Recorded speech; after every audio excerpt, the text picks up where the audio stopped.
What if the most foundational story of an entire nation started with a miracle so impossible it defied every law of nature? This isn't a fairy tale. It is the bedrock of God's covenant, and it begins with a child named Isaac. If you want to understand the profound mystery of Israel's 12 tribes, you must first grasp how God brings forth life from barrenness, hope from impossibility. It all starts with Abraham and Sarah, two individuals well past their prime, their bodies weary, their dreams of a child long buried in the dust of time. God looks at their age, their circumstances, their human limitations, and he declares a promise that shakes their world to its core: a son. Can you imagine the quiet disbelief, the internal struggle, the almost painful longing for something you've given up on? Sarah laughed. Abraham doubted, wouldn't you?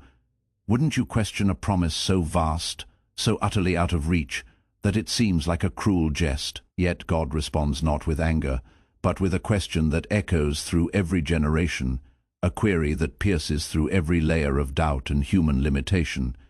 Is anything too hard for the Lord? Genesis 18:14. This wasn't just a question for Sarah. It's a direct challenge to Fiufi. What impossible promise has God whispered to your heart? What dream have you given up on because the circumstances seem too overwhelming, too complex, too far gone? Isaac's birth was not just a biological event, a mere addition to Abraham's family tree. It was a cosmic signal. It was God drawing a line in the sand, declaring with divine authority, "My promises are not bound by your limitations. My word creates what it speaks. My power transcends your perception of what is possible."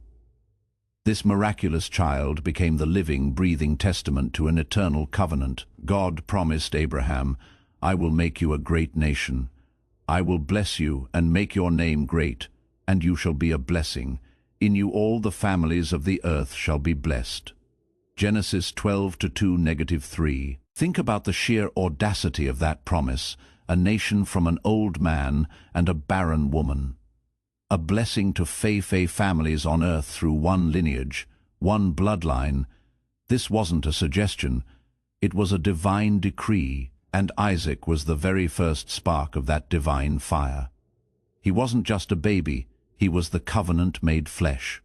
He was the future of nations taking its first breath. He was the living, walking, undeniable proof that when God makes a promise, it transcends time, defies logic, and moves mountains you thought were unmovable.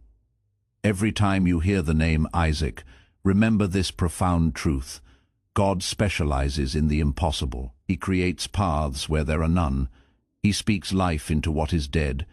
He brings forth abundance from emptiness. This miraculous birth set the stage for everything that followed: a lineage of patriarchs, a nation chosen specifically by God, and ultimately a Messiah who would change the world forever. So, consider this deeply. If God went to such lengths to bring forth one child against all human odds, if he orchestrated such a profound miracle to initiate a covenant, do you really believe he would let the descendants of that child simply vanish without a trace? Could the very same supernatural force that brought Isaac into existence also be actively at work in your seemingly impossible situation right now? Hold on to that thought, because the story of Isaac isn't just ancient history. It's a living blueprint for the audacious faith required to walk with God.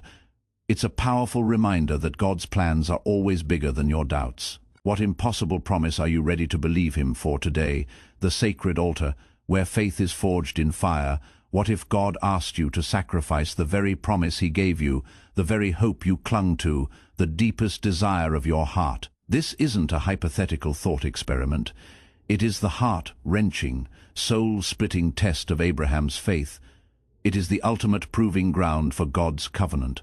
After the miracle of Isaac's birth, after years of watching the promise grow into a vibrant young man, God issues a command that defies every human instinct, every shred of parental love. "Take now your son, your only son, Isaac, whom you love, and offer him there as a burnt offering on one of the mountains which I shall tell you." Genesis 22:2. Can you truly feel the crushing weight of those words? Can you imagine climbing that mountain, step by agonizing step, with the future of God's covenant, the very continuation of his promise, walking silently beside you? The wood for the sacrifice on Isaac's back, the knife in your hand, and a silent burning ache in your soul. Would you question God's sanity?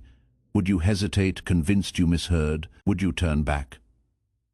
Unable to reconcile the giver of the promise with the demander of such a sacrifice. This wasn't a test for God to learn about Abraham. He already knew Abraham's heart. This profound test was for Abraham to discover the true, immeasurable depth of his own surrender. It was for us to witness, through the ages, how God secures his most sacred promises. Abraham laid Isaac on the altar. He bound his beloved son, a living testament to faith.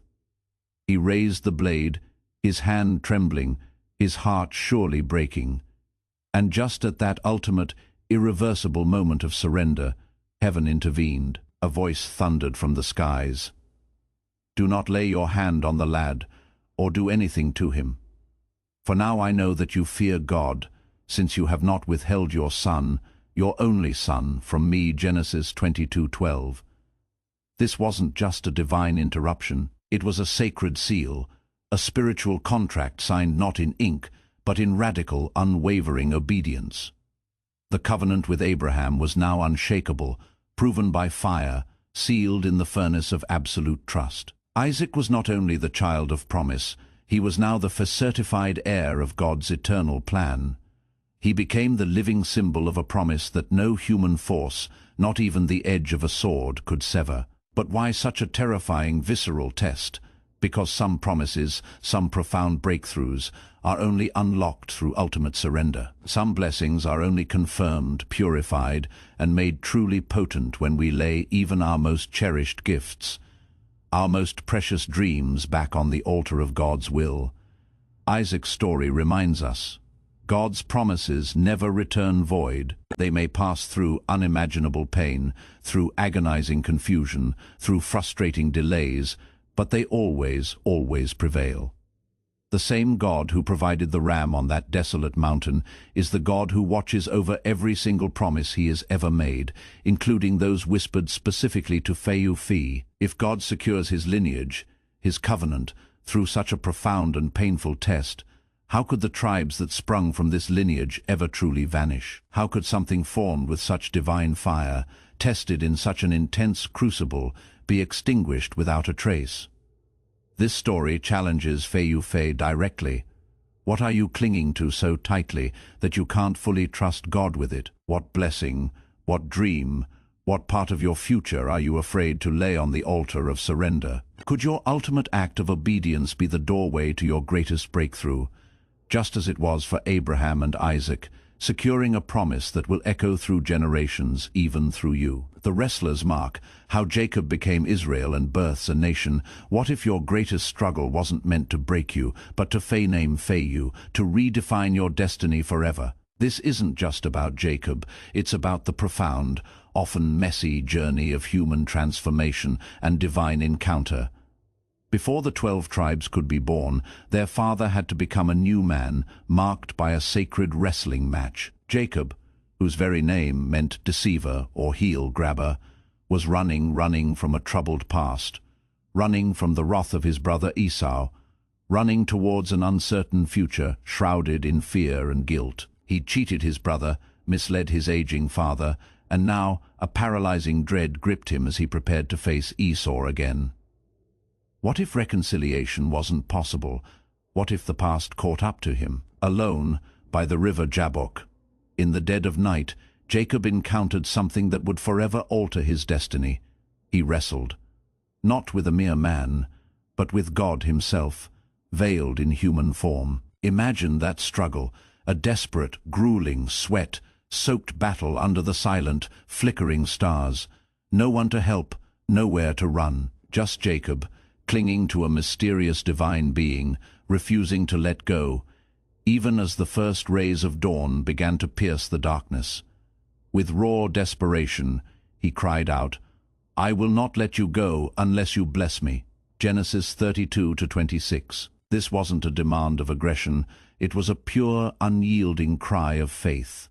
A tenacious grip on the only hope he had left, and in that pivotal moment, heaven responded. The mysterious figure touched Jacob's hip, wrenching it out of joint, a physical mark of the encounter. Then, in a voice that resonated with eternal authority, he declared, "Your name shall no longer be called Jacob, but Israel, for you have struggled with God and with men, and have prevailed." Genesis 32-28. In that single, electrifying sentence, Jacob's entire identity was transformed.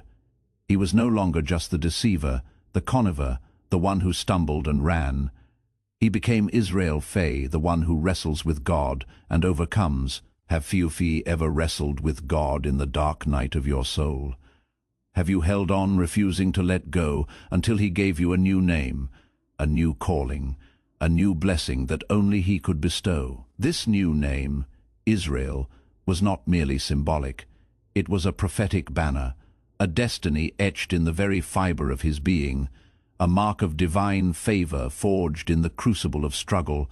And through Faye would come 12 sons, each born in complexity, some in fervent love, others through bitter rivalry, some through profound pain, others in deep longing, yet all chosen, all purposed by a sovereign God. Reuben, Simeon, Levi, Judah, Dan, Naphtali, Gad, Asher, Issachar, Zebulun, Joseph, and Benjamin.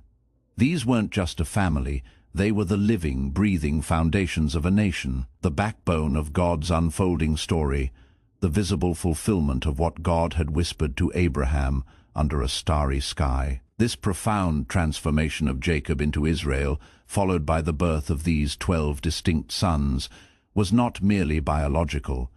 It was the unfolding of God's magnificent, redemptive narrative, a story woven intricately through struggle, faith, and grace. One tribe, Levi, would later give rise to the priesthood, mediating between God and man. Another, Judah, would carry the royal bloodline, eventually leading to Israel's greatest kings, David and Solomon, and ultimately Jesus the Messiah, the King of Kings. Every tribe played a unique, indispensable role, together embodying the covenant God made. So, here's the challenge for Fi. What seemingly insurmountable struggle are you facing right now? What dark night are you enduring? Could your wrestling match, your pain, your brokenness, be the very doorway to your transformation, preparing you for a name you haven't yet heard, a destiny you haven't yet seen? This story isn't just ancient history, it is a profound invitation to engage with God in your wrestling and emerge as Israel, transformed and named for an eternal destiny that only He can reveal. The lion, the priest, and the double portion, prophetic blueprints in the blessings.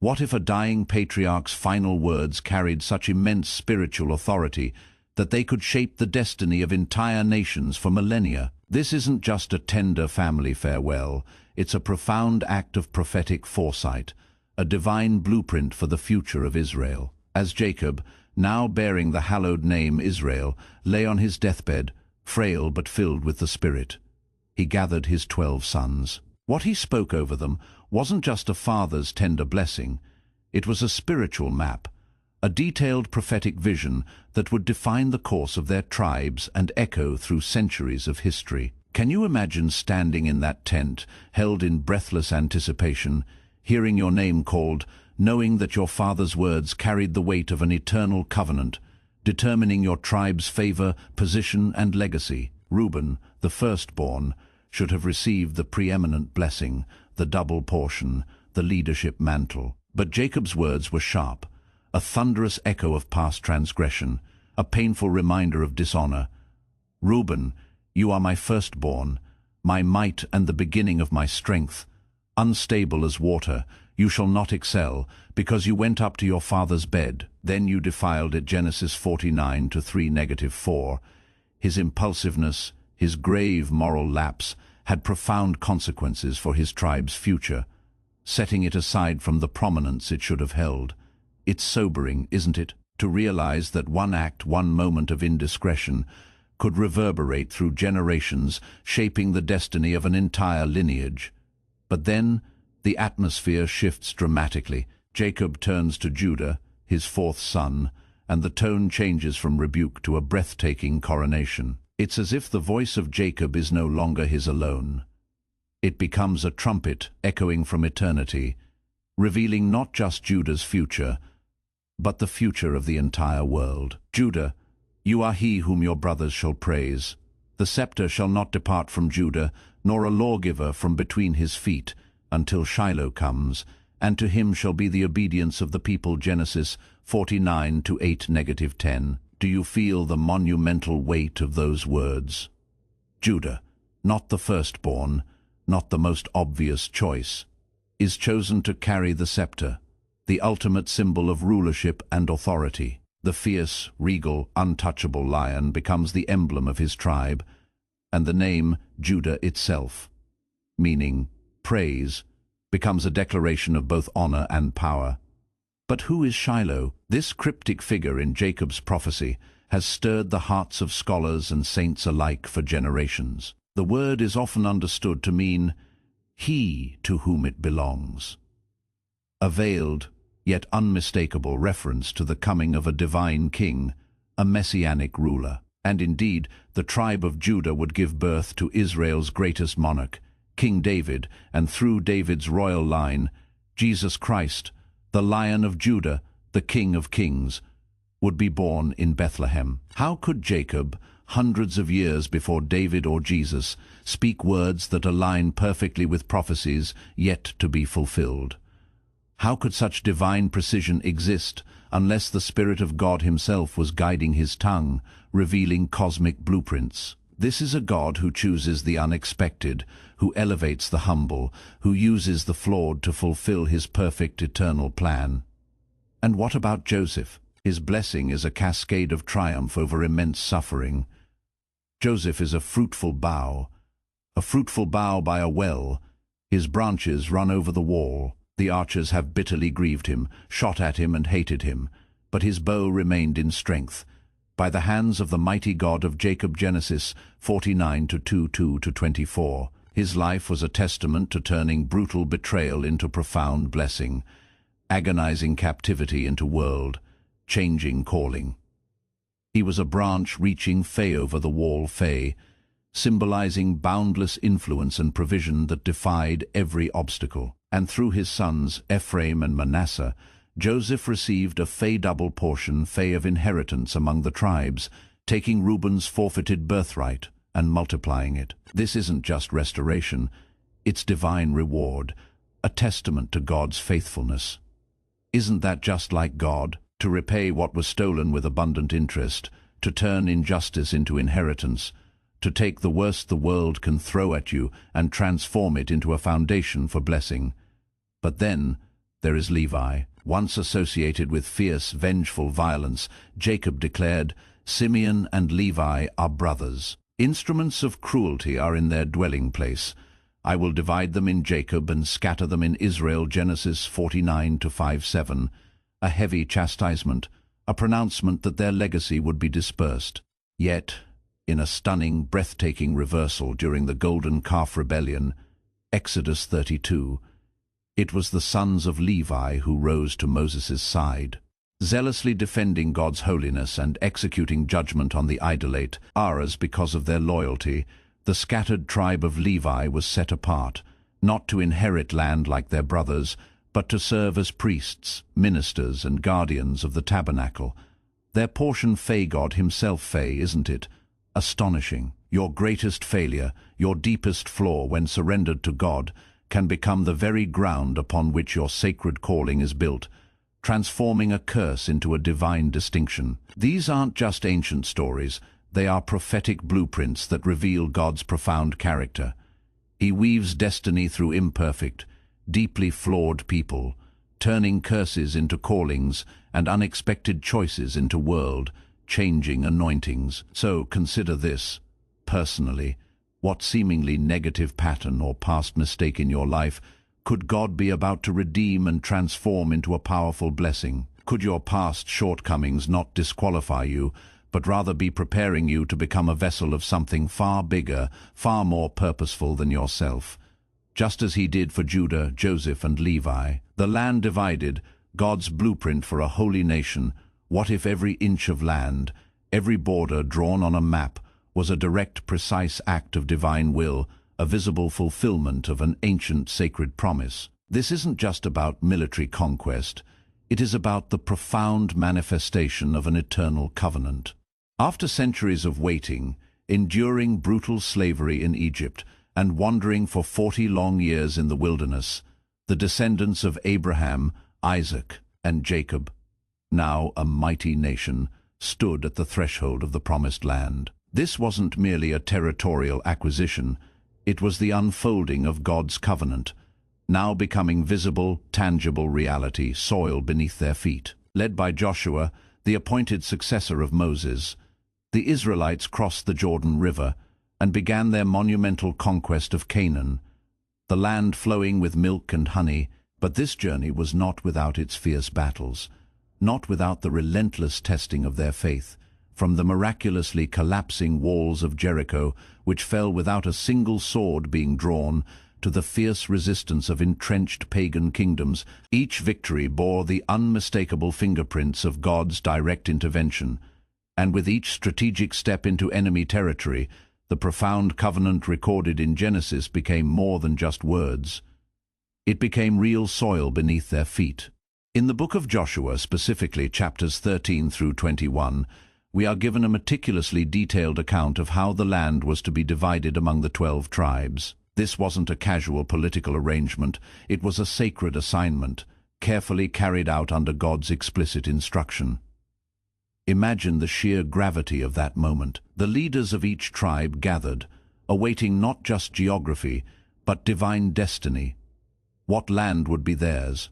What specific borders would shape their children's future, define their cultural identity, and carry their name for generations? In Joshua 13:1-6, God speaks directly to Joshua. "You are old, advanced in years, and there remains very much land yet to be possessed. Only divide it by lot to Israel as an inheritance as I have commanded you." Did you catch that crucial detail? The land was divided fey be lot fey, not by human opinion, not by tribal power or military might, but by a sacred method that ensured God himself was directing every single boundary line. This was not chance. It was divine choreography, an intricate dance between divine sovereignty and human obedience. To the human eye, it may have looked like the mere casting of stones, but to the heavens, it was the meticulous outworking of a plan set in motion long before Israel ever crossed the Red Sea. And yet, not all tribes received land in the same way. Reuben, Gad, and the half-tribe of Manasseh had already secured their inheritance east of the Jordan River, having requested it from Moses earlier. They had vowed to fight alongside their brothers in the conquest of Canaan, and their loyalty was honored. But it left the remaining 9.5 tribes awaiting their unique portion on the western side. Have you ever been in that position, standing in breathless expectation, knowing something profound has been promised to you, but not yet seeing where it will finally fall or how it will manifest? Can you imagine the anticipation, the trembling hope, the sacred awe as the lots were cast and the lines were precisely drawn? Each tribal inheritance was unique, specifically tailored. Some were rich in agriculture, others in vital water sources or strategic, defensible terrain. Some, like Judah, would settle in territories destined for future royalty and the Messiah. Others, like Dan, would later struggle to fully possess their allocated land. Yet, the common, undeniable thread through them all was this: every single portion was appointed by God fee. The act of dividing the land wasn't just a physical allocation, it was a spiritual sealing, a direct fulfillment of the words spoken to Abraham in Genesis 17:8.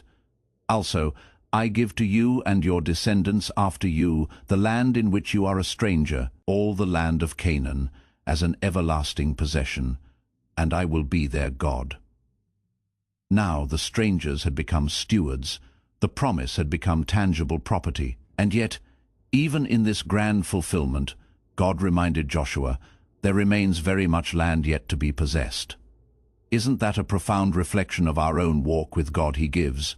But he also calls us to continue. He fulfills, but always leaves room for deeper territory, for faith to stretch again, for new ground to be claimed. The distribution of the promised land was far more than a logistical matter or a political arrangement. It was a sacred act of covenant fulfillment, a visible, undeniable manifestation of a promise that had been whispered under starlit skies to a lonely man named Abraham. Every border drawn, every territory assigned, was not just land measured in cubits. It was promise turned into reality, faith becoming geography. The entire map of Israel was being shaped, not by human hands alone, but by the eternal, precise hand of God. This land became more than just a homeland. It became a sacred reminder of their identity, that these were not just 12 tribes, but Fae God's chosen people, Fae, set apart to dwell in a land that had been prophesied, protected, and prepared specifically for them. Consider the tribe of Judah, for example. They were given a significant portion of land in the south, stretching from the wilderness to the fertile valleys. This was no accident. It was in this very territory that King David would be born.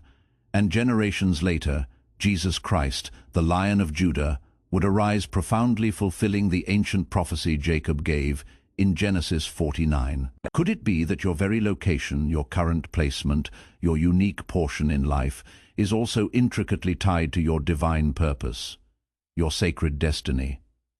Then there was Ephraim, the son of Joseph. This tribe received a strategically central and agriculturally rich area in the heart of Canaan, a reflection of Joseph's double honor and favored status. Ephraim would grow to become a dominant tribe in the northern kingdom, its influence stretching far beyond its borders.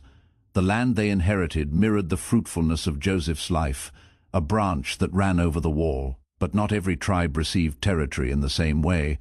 The Levites, descendants of Levi, were given no singular plot of land like their brothers. Instead, they were strategically scattered throughout Israel, receiving 48 cities with surrounding pasture lands, as recorded in Joshua 21. This wasn't a punishment for their past. It was a holy distinction, a divine calling. Their role was not to fight for land, but to stand between God and the people, to teach, to minister, to serve, to be the custodians of holiness. As Deuteronomy 18:1-2 clearly states, the priests, the Levites, all the tribe of Levi shall have no part nor inheritance with Israel.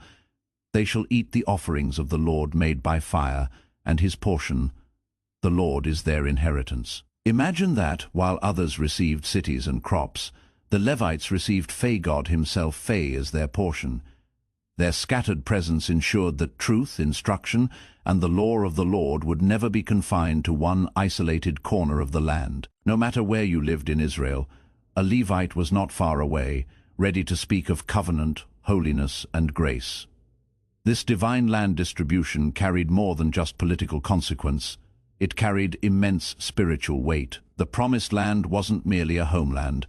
It was a holy dwelling, a living theater for the covenant, a dynamic canvas for God's unfolding plan. As God had declared in Exodus 19:6, "And you shall be to me a kingdom of priests and a holy nation."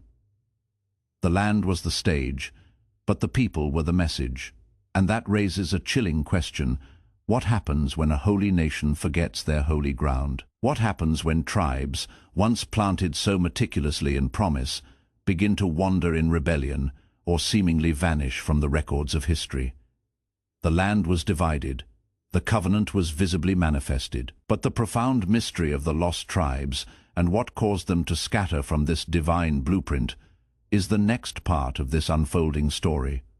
Are you fulfilling the purpose God has planted you in, or are you wandering from your promised land? The scattering, how 10 tribes vanished from history, or did they? What if a nation, once blessed, chosen, and planted by God with meticulous care, fractured and crumbled from within, leading to a disappearance that has puzzled historians for millennia? This isn't just about political collapse, it's about the devastating, heartbreaking consequences of spiritual rebellion and turning away from divine purpose.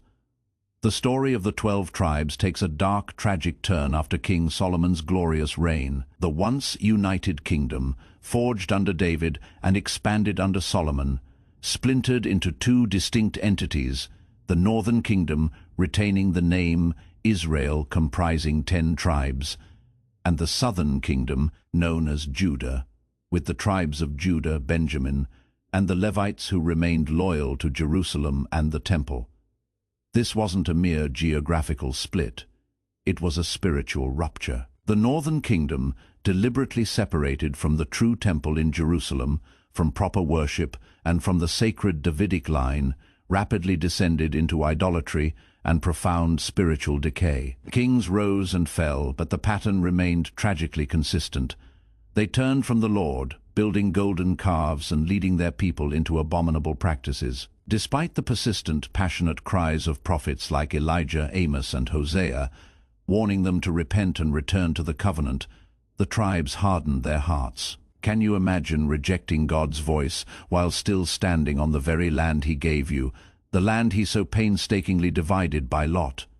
How many times can a nation be warned? How many chances can be squandered before divine judgment becomes tragically inevitable? That judgment came swiftly and brutally. In 722 BC, under the reign of King Shalmaneser I, the mighty, terrifying Assyrian Empire swept through the northern kingdom like a destructive flood. As chillingly described in 2 Kings 17-5-6, the king of Assyria went throughout all the land and went up to Samaria and besieged it for 3 years. In the 9th year of Hoshea, the king of Assyria took Samaria and carried Israel away to Assyria, and placed them in Halah and by the Habor, the river of Gozan, and in the cities of the Medes. 3 years of agonizing siege, 3 years of silence, hunger, fear, and desperation. And when the walls of Samaria finally fell, so did the visible legacy of 10 tribes. The Assyrians, infamous for their brutal policy of mass deportation and ethnic cleansing, forcibly removed the Israelites from their homeland and scattered them across distant foreign territories. Halah, the Habor River, the cities of the Medes, these weren't just geographic points on a map. They were graves for identity, wells for lost memory. They were the places where a chosen people began to fade from human recognition. This forced dispersion was not just a military tactic, it was a spiritual breaking point. Uprooted from their sacred covenant land, these tribes began to assimilate into the vast, dominant foreign cultures. They intermarried, adopted new languages, absorbed pagan customs, and gradually faded from the clear, distinct story they had once carried. Their names, once proudly carved into the stones of Israel, were now spoken only in whispers and questions, eventually forgotten by the wider world. And so the term, the lost tribes of Israel, was born, not because God had forgotten them, but because the world, in its vastness and indifference, had what does it truly mean for a tribe, chosen specifically by God, sealed by covenant, to become invisible to human history. Can an identity, once divinely appointed and etched into prophecy, simply dissolve into time without divine remembrance? Or could it be that what is lost to man is still perfectly, intimately remembered by heaven? Some believe the tribes were fully assimilated, their unique bloodlines completely dissolved into the cultures of Assyria, Persia, and beyond. Others suggest that a remnant survived, quietly, stubbornly, hidden in distant lands, waiting for a time of rediscovery. This profound mystery raises a critical question for Faye. When you feel scattered, when you feel lost, when you feel overlooked or forgotten in the vastness of life, does God still see you? Does He remember the covenant He made with Faye, even when you've wandered far from His path, even when your identity feels blurred by the world? Hold on to that question, because the story of the lost tribes isn't a testament to abandonment. It is a testament to a deeper, more profound truth. God never revokes His covenant. His promises are never truly lost, and His divine memory endures forever, often just waiting for the appointed season of unveiling. What seemingly lost part of your life or purpose is God about to reveal in this season? Unseen, not unremembered, the prophetic truth of the lost tribes What if what seems utterly lost to human eyes, what history has forgotten, is still perfectly clear, meticulously known, and deeply cherished in the infinite mind of God? This isn't just a hopeful thought. It's a profound biblical truth that absolutely shatters the myth of the lost tribes. While many refer to the 10 northern tribes as having vanished completely from the face of the earth, the idea that they simply disappeared without a trace is not as certain as it seems. Yes, they were scattered. Yes, they were exiled into foreign lands, their customs diluted, their languages fading. But can a people chosen by the Most High, woven into the very fabric of his eternal plan, simply dissolve into time without divine remembrance, without his sovereign hand still guiding their destiny? The Bible cries out, "No," with resounding certainty. In the ancient book of Amos, God delivers a striking image, a powerful promise from his very mouth. "For surely I will command, and will sift the house of Israel among all nations, as grain is sifted in a sieve, yet not the smallest grain shall fall to the ground." Amos 9:9. Can you see it? Visualize it vividly, the gentle yet firm hands of God carefully shaking the sieve, scattering, yes, for a divine purpose, but never losing track of a single grain, a single soul, a single descendant. This is not abandonment. This is refinement. This is a purposeful dispersion designed for a future regathering. Scattering does not equal forgetting. Even in the farthest corners of exile, across continents and generations, the people of Israel remain intimately known to the one who formed them, the one who made an eternal covenant with their fathers. This breathtaking theme continues in the prophet Hosea, where he speaks of a stunning, miraculous reversal. "Yet the number of the children of Israel shall be as the sand of the sea, which cannot be measured or numbered. And it shall come to pass in the place where it was said to them, 'You are not my people.' There it shall be said to them, 'You are sons of the living God.'" Hosea 1:10. What a profound, glorious promise! In the very lands where they were exiled, where they were forgotten by the empires of men, where their identity was stripped away and their lineage blurred, God himself will call them his children again. Could it be that what looks like utter, irreversible loss in human history is only a temporary pause in a much longer, more magnificent story of divine restoration? And are we perhaps living in the very generation where that story, that ancient promise, is beginning to powerfully unfold before our very eyes? The prophecy intensifies, painting a clear picture of future unity. "Then the children of Judah and the children of Israel shall be gathered together, and appoint for themselves one head, and they shall come up out of the land, for great will be the day of Jezreel." Hosea 1:11. This hints not only at their physical return, but at a glorious reunion. The southern kingdom of Judah and the scattered, forgotten remnants of the northern tribes, once tragically divided, will be brought back together, reconciled, united, under a single divine leader, the Messiah. This profound concept of the lost tribes has intrigued and mystified scholars, theologians, and seekers for centuries, sparking countless theories. Some suggest that various tribes migrated to incredibly distant lands, into the heart of Africa, across vast stretches of Asia, even to the uncharted territories of the Americas, becoming the unacknowledged ancestors of hidden people groups across the globe. Others believe that remnants quietly remained near the original region, eventually merging back with the Jewish people who returned from Babylonian exile, subtly reintegrating over time. And then there is the undeniable witness of the New Testament. Even there, the tribes are not forgotten. James 1:1 boldly opens with a greeting to the 12 tribes which are scattered abroad. This letter, written during the early formative days of the Christian Church, reveals something vital. Even then, there was still a clear living awareness of the 12 tribes. They were scattered, yes, but they were certainly not erased. They still existed in the collective memory of God's people, not merely as an ancient idea, but as a living, enduring reality. The mystery continues in the stunning visions of Revelation. In Revelation 7:4-8, the Apostle John sees a vision of 144,000 sealed servants of God. And he meticulously lists 12,000 from each fay of the 12 tribes of Israel, explicitly named and counted.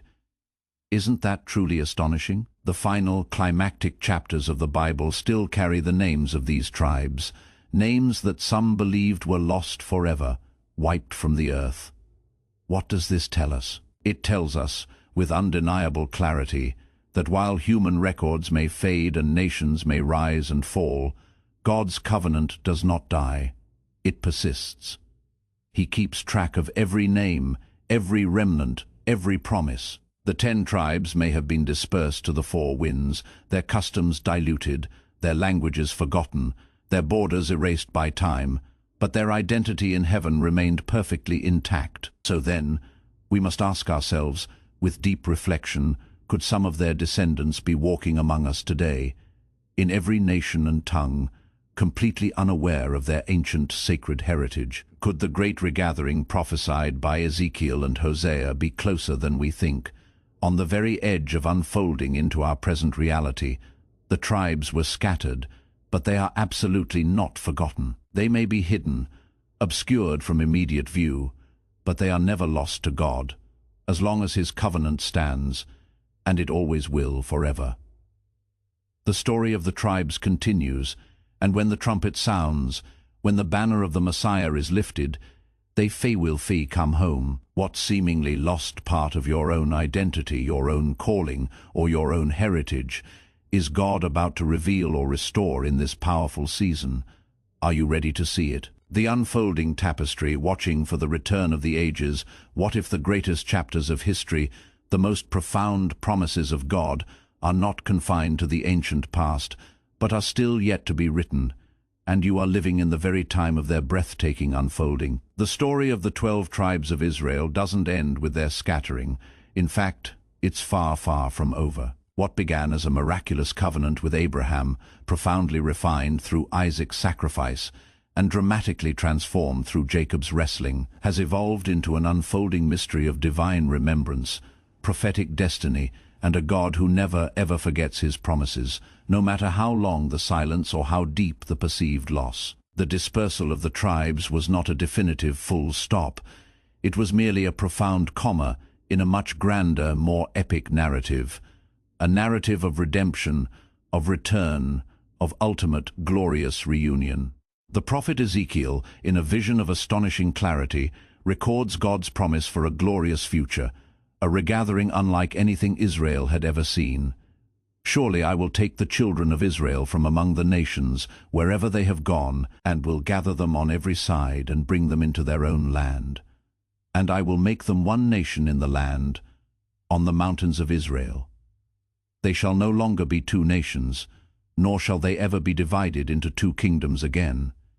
Ezekiel 37:1-22. This isn't just poetic hope or spiritual longing. This is a divine declaration. God promises not only to recover the scattered, the seemingly lost, but to profoundly restore their unity, rejoining Judah and Israel under one king, the Messiah. If the tribes were truly lost, swallowed forever by the sands of time, why would God speak with such absolute certainty about regathering them? Why promise to bring back something that supposedly no longer exists, unless, of course, they're not truly lost, just hidden, preserved by His sovereign hand for an appointed time? Indeed, while the Jewish people today are often identified primarily with the tribes of Judah, Benjamin, and Levi, those who returned from Babylonian exile, fragments of the other tribes may well have survived, quietly rejoining the people of Judah over time, or existing in various communities around the world claiming Israelite descent. Even in the New Testament, tribal identities still clearly linger. Consider Luke 2:36, where the prophetess Anna is described as being from the tribe of Asher, one of the northern tribes often thought to have vanished. Her presence in Jerusalem during the time of Jesus signals that the tribes were never completely erased. And in Philippians 3-5, the Apostle Paul boldly affirms his heritage. Of the tribe of Benjamin, a Hebrew of the Hebrews. These aren't distant memories, they are vibrant threads of continuity, proving that God's covenant did not die in exile, but continued to pulse through history. Beyond the biblical record, numerous communities throughout the world have claimed descent from these ancient, lost tribes. The Beta Israel of Ethiopia identify with the tribe of Dan. In India, the Mani Manasha claim descent from Manasseh. In Afghanistan, tribal traditions link them to ancient Israelites. Even in parts of Europe, some historical traditions suggest remnants migrated westward. Could it be that the grand tapestry of God's people has been far more global, far more diverse, and far more mysterious than we have ever dared to imagine, woven into the very fabric of nations across the earth? The ancient map of the prophets continues to speak of this glorious future. In Isaiah 11:1-12, God declares, "It shall come to pass in that day that the Lord shall set his hand again the second time to recover the remnant of his people. He will assemble the outcasts of Israel and gather together the dispersed of Judah from the four corners of the earth." This is no ordinary gathering. This is a Phae-second Exodus Phae, a miracle that dwarfs the first.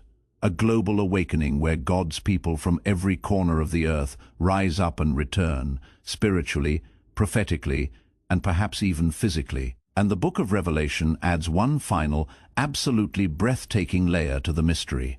In Revelation 7:4-8, John's vision of 144,000 sealed servants of God includes 12,000 from Phae tribe. These tribes are named, counted, seen, even after centuries of exile, assimilation, and dispersion. Heaven knows exactly who they are. Isn't that truly astonishing? What was lost on earth remains fully, perfectly intact in the eternal mind of God. So, where are the tribes now? Perhaps in the synagogues of Jerusalem, perhaps in remote villages in Ethiopia, perhaps in highlands, deserts, or bustling cities known intimately by heaven, but largely unnamed by human history. And maybe, just maybe, some of them walk among Phae today, entirely unaware of their ancient sacred lineage, carrying a covenant they've yet to remember or fully grasp. The 12 tribes may have been scattered, but they are absolutely not forgotten. They may be hidden, obscured from immediate view, but they are never ever lost to God, as long as his covenant stands, and it always will, enduring beyond all time. The story of the tribes continues, and when the trumpet sounds, when the banner of the Messiah is lifted, they will come home.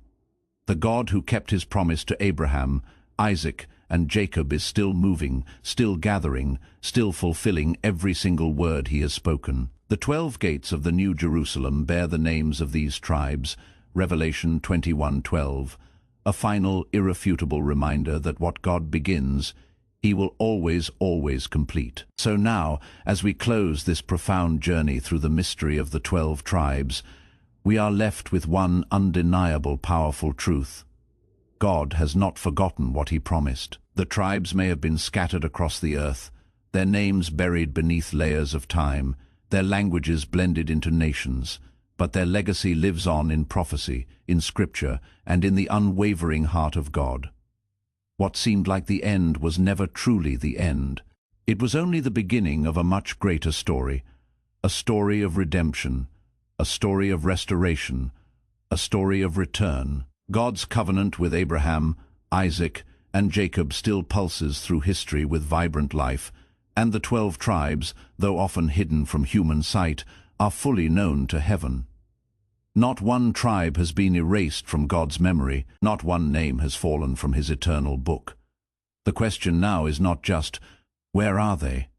But are Phae watching for their return? Are we awake to the signs, sensitive to the movements of God's Spirit? Because one day, as the prophets declared, the banner will be raised, the trumpet will sound, and the tribes from the four corners of the earth will rise and return, not as scattered exiles, but as one unified people under one triumphant king. If this profound message stirred your spirit, if it awakened a new sense of wonder and anticipation within you, then consider this. What part of God's grand unfolding story are Phae called to participate in right now? How will Phae prepare for the grand reunion of the ages? The God who kept his promise to Abraham, Isaac, and Jacob is still moving, still gathering, still fulfilling. Will you be watching? Will you be ready?